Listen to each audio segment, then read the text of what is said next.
Welcome back, students. Welcome to Commerce Veda.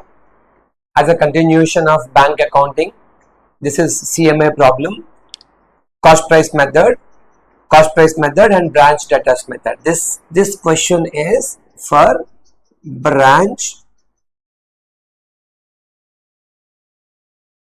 debtors method, dependent branches. What the question says, how do you identify it is dependent branch? If you read the question, DK Traders of Assam has a branch at Mumbai. There is a head office Assam and branch Mumbai. So for head office Assam, branch it is Mumbai. Branch receives all supply of goods from HO.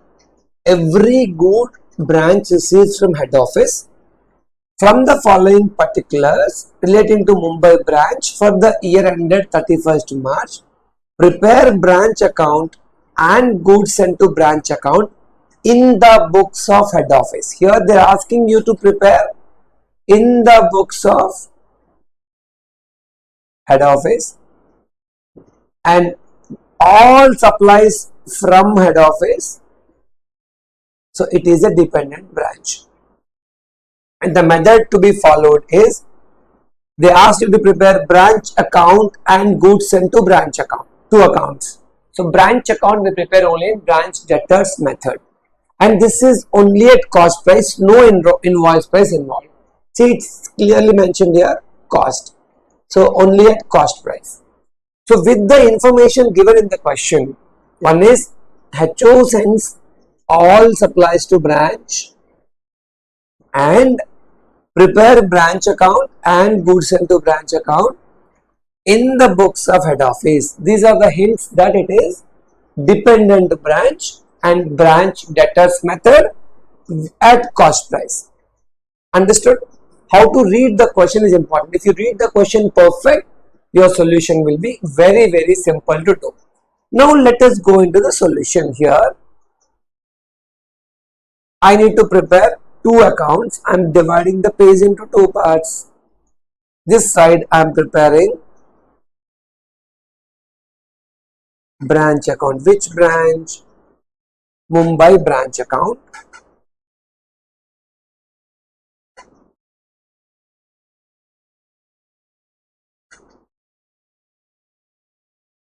And here I am leaving it for notes. Now, data is given, opening stock, debtors, and petty cash is given. So I am directly writing, this is debit, this is credit, and this is particulars amount, and this is particulars amount, right? So first, 2, balance brought down, stock, debtor, petty cash. How much is my stock? My stock is 8,400. My debtors are 6,200, and my petty cash 200. So I recorded my opening data. Any liabilities? No. Now, goods sent to branch at cost 80,000. So 2, goods sent to branch at cost 80,000. It's a cost method. I am writing here cost price. 80,000 goods sent to branch, and then goods returned by branch. So by goods sent to branch. For returns we should use the account goods sent to branch. How much it is? 800.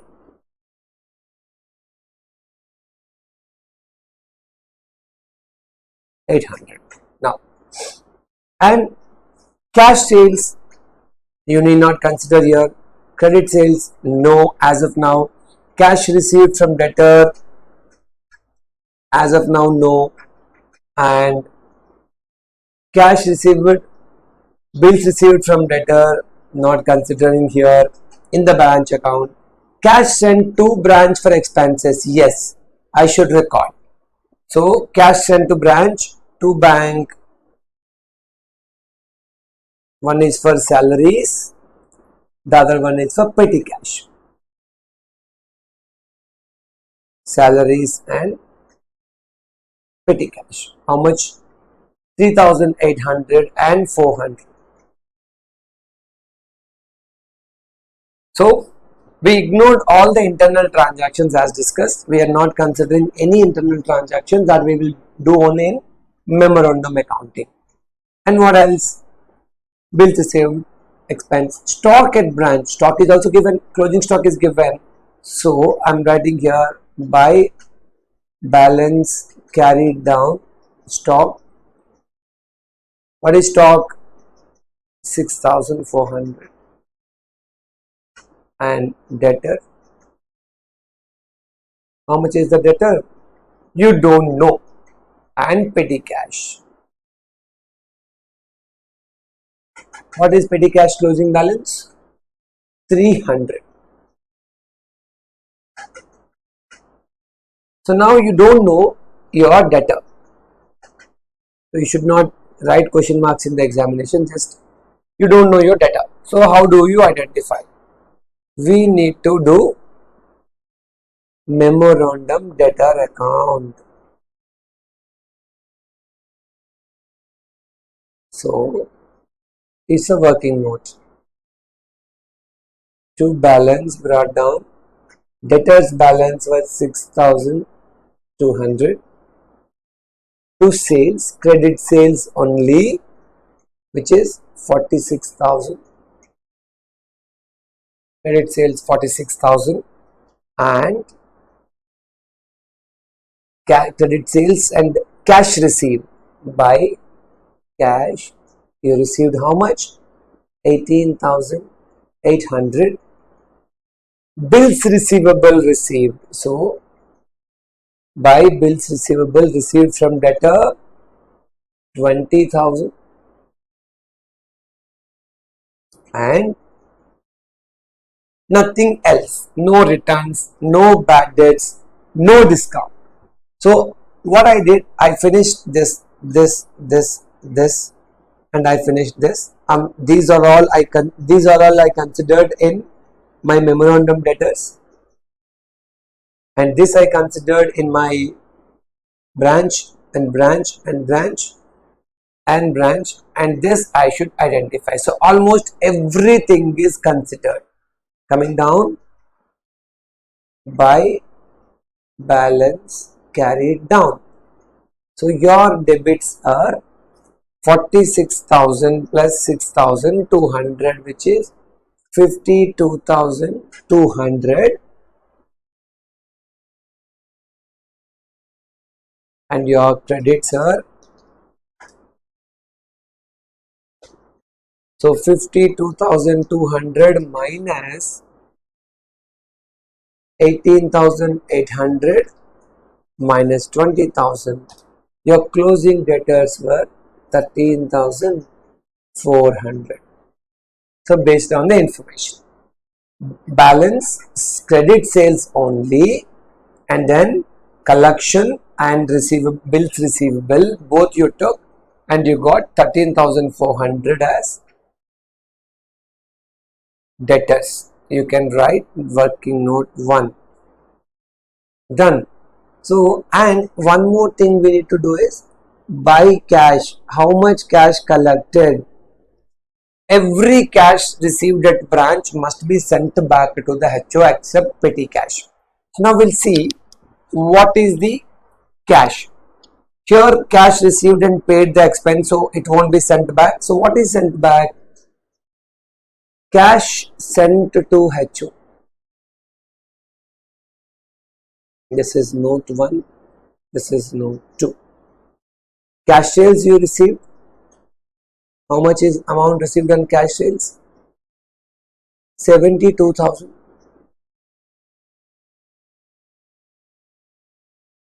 And collection from debtors, 18,800. Here it is. So total amount received is 90,800 sent to HO. A dependent branch should send back the cash collected to HO except for petty cash. Petty cash it will keep with us. So 90,800. So 90,800 we posted here. Now there is bills receivable which is an asset with the branch. So all assets with the branch must be recorded on the debit side for opening and credit side for closing.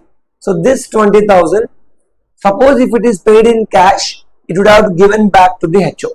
It will be added in this, but not given in cash. It is in the form of bills receivable. So that should be there in your closing balance.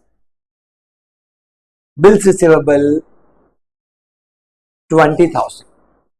So because it is not received in cash, you can't send the cash to HO, but it is there with you equivalent to cash as an asset. So all assets closing balance with the branch shall be recorded in the branch account. You have stock as an asset, debtor closing balance as an asset, petty cash as an asset, and bills receivable also an asset to be recorded in the branch account. Now after recording this, we should see which side is more.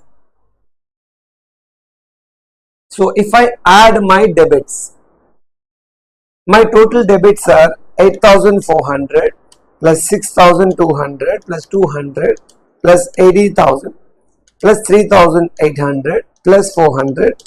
My total debits are 99,000 and my total credits are 800 plus 90,800 plus 6,400 plus 13,400 plus 300 plus 20,000, which is 1,31,700. So credits are more than debits. The difference is profit, which is 32,700. This is for my rough notes, not to be forming part of your notes. So I'll write here to net profit transferred to general P&L 32,700, making my total as 131,700, 131,700. So with this you finished the branch account. Then we need to do the goods sent to branch account.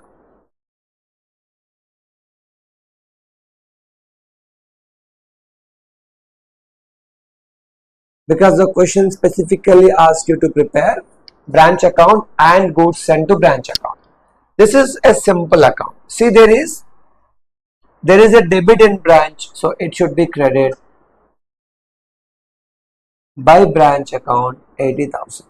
Because in branch account the credit is branch account to goods sent to branch account. So it's by branch. Similarly, there is a credit in branch account for 800 against goods sent to branch, that will come here to branch account 800, and the balance goes to trading account 79,200. This is done. Now with this the answer is completed, but we should know how the profit of 32,700 came. We can cross check before coming back from the examination how it is to be cross checked. This is reconciliation of profit, or you can say cross checking of profit. Better we call it as cross checking.